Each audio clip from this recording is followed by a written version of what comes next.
I am so excited to share with you what might be my favorite mixed media background. I love layers, as you probably know, and this one is all about layering. I'm just getting my just one coat of paint on the background, sort of evenly distributing the color with a chip brush. You know me, I'm not going to use just one color. So I'm already building depth with a second color, not mixing them at all, just literally getting the canvas covered evenly. And then I'm going to take a dry sponge and soften these brush strokes. You could use a wet sponge if it starts to pick up too much of your paint, but I went in heavy with the paint here, so I had plenty of paint to spare, and you'll see it just kind of softens those brush strokes. But we have lots more to do on this, so we're going to get it dry and pull out our stencils. You can use any stencils you like.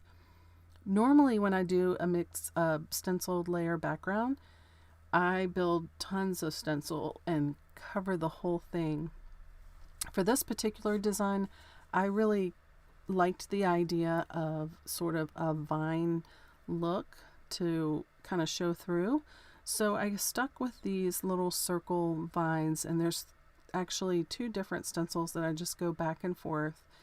And I'm using different shades of the same two greens that we coated the background with. Another way you can not just black and white, but you can also create a layer of texture by putting gloss over matte finish paint, gloss paint over matte finish paint. So there's lots of ways to build texture with stencils. Now, it's a very therapeutic process for me.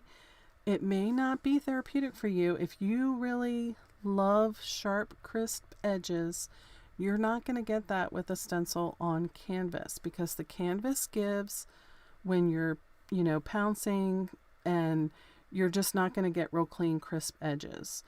But that's not really necessary to achieve great results with this technique, because we're just layering and adding and layering and building. If you get blobby with one color, you can break it up by going over it again with another color.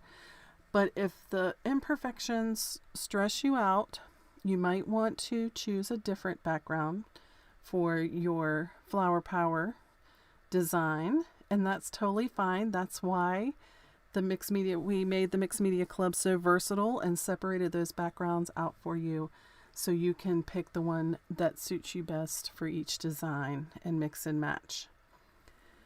But you can kind of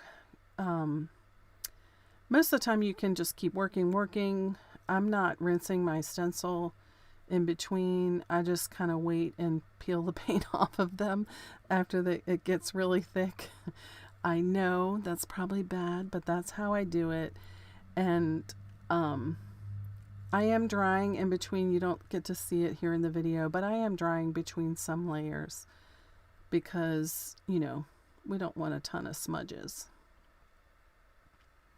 But you just keep building, and I'm